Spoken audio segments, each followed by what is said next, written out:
The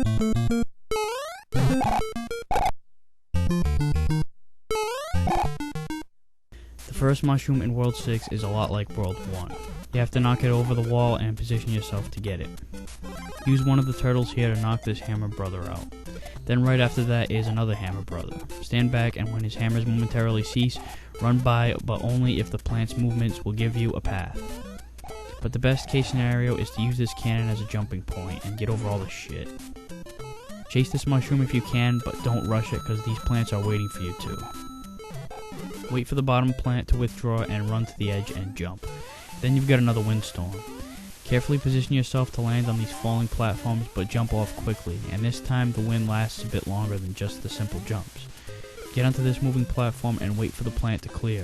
Unfortunately, the wind is moving you around, so you have to maintain your balance. Man, the wind blows. Once you get past that, slowly walk to the edge here so the wind will stop and make this jump easier, and then you're at the end. The second stage is more underwater fun. Even though it's a different level, same strategy as before. Fire at will if you have fireballs, or swim like hell and avoid everything if you don't. Stage 3 is another flying fish level. This one makes more sense as a follow-up to the underwater stage, unlike the last one. To get this mushroom or flower right here, use the paratrooper to smash the block, but be forewarned this is dangerous, both because of the potential fall, and it's risky to stop for mushrooms in any capacity in this stage because the fish are everywhere and don't give you much time to react. It's also dangerous to smash other enemies like the turtles because after you repel, you don't have much control of yourself and you could ricochet right into a flying fish.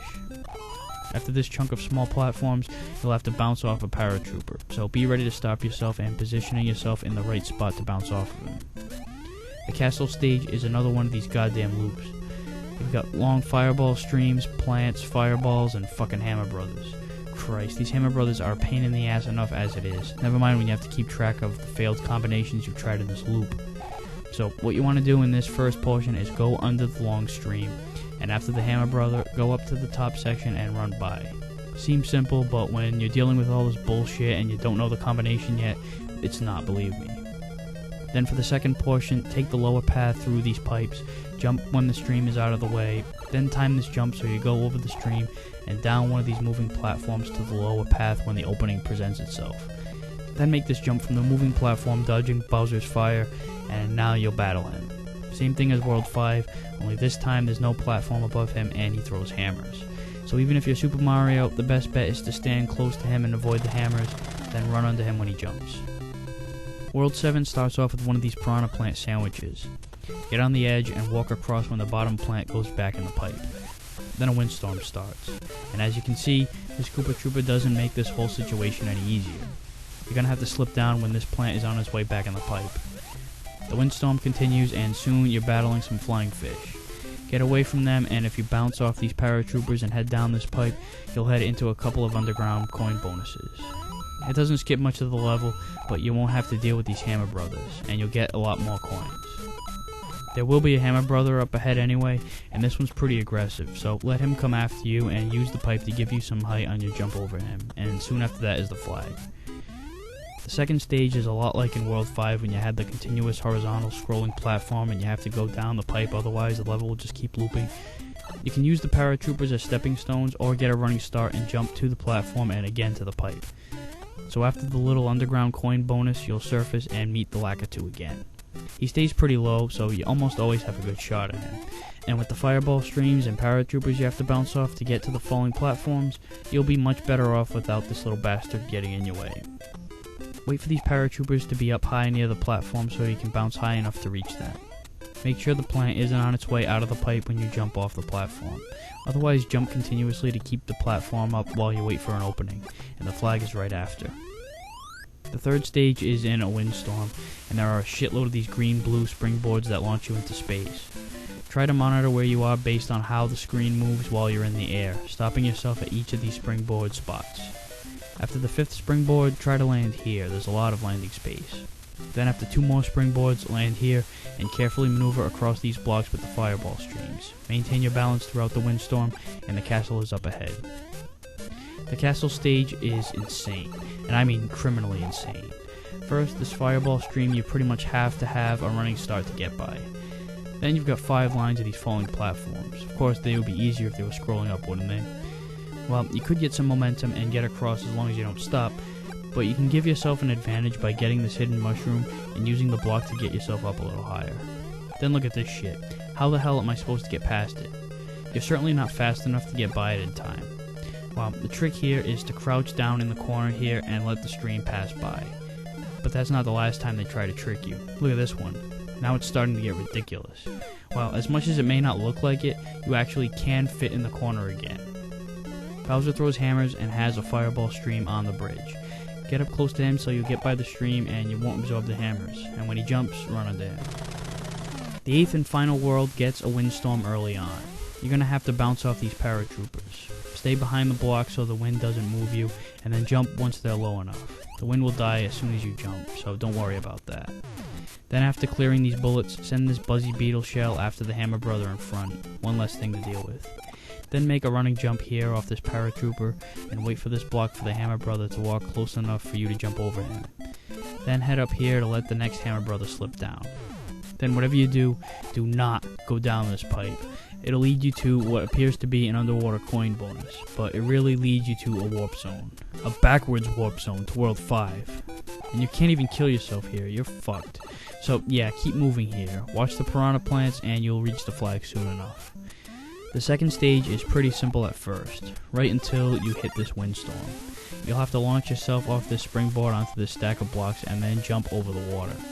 Do not stop yourself once you land to get the jump off here. You could very well lose your balance.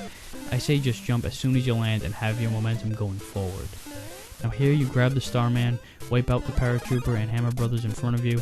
So you go down the pipe, grab some coins, and what the fuck, I'm back here again? You keep trying, you'll keep looping. So instead of bothering with this Starman here, make a jump off the paratrooper to bounce into the block. You'll want the paratrooper to be high enough so you can reach the block and so you have enough hang time to pass the pit. Just make sure you keep yourself moving forward. The vine leads to the flag and it's on to stage 3.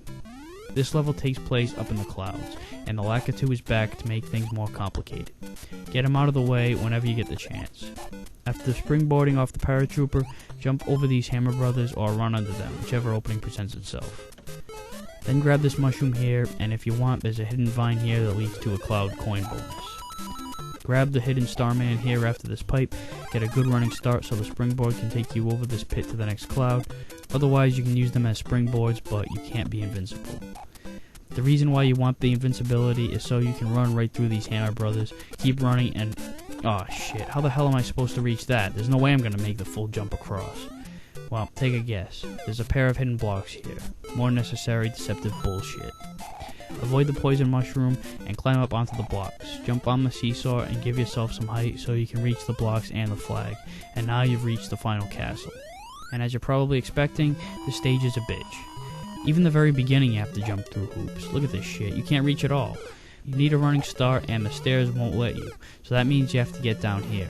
But that isn't exactly an easy task. You have to stand right at the edge and jump slightly to the right, and I mean slightly, and then swing your momentum left to slip in. Moving to the edge gives you an advantage because now you can see the fireball stream ahead and know when the time is right to make your jump. Make this running jump off this protruding block when the fireball stream is downward so you can land safely. Then jump off this paratrooper and slip down into the pipe. Oh yeah, forgot to mention this castle is yet another maze that loops.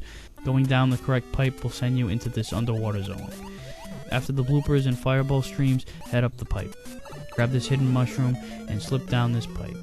Now of all the tricky bullshit that's gone down with these sequence loop things, this is by far the most cryptic and retarded. First, get on this moving platform, hop over here, jump when the long fireball stream gives you a chance, and what happened? I'm back at the beginning of the sequence. Where else could I have gone? None of these pipes take you anywhere, except this one, it sends you back to way earlier in the stage. So what was I supposed to do? It's a linear path. Well, guess what the magic secret is.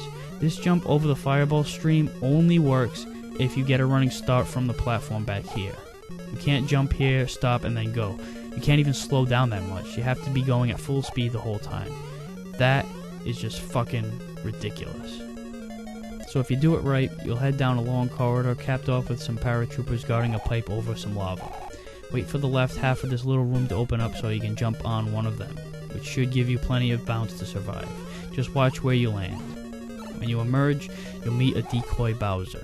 He fights the same as regular Bowser with the hammers, only this one doesn't spit fire. Run under or jump over him when you see an opening, and soon after is the real deal. This time Bowser has a fireball stream, a couple slabs of ceiling, the hammers, and his trademark fire spit.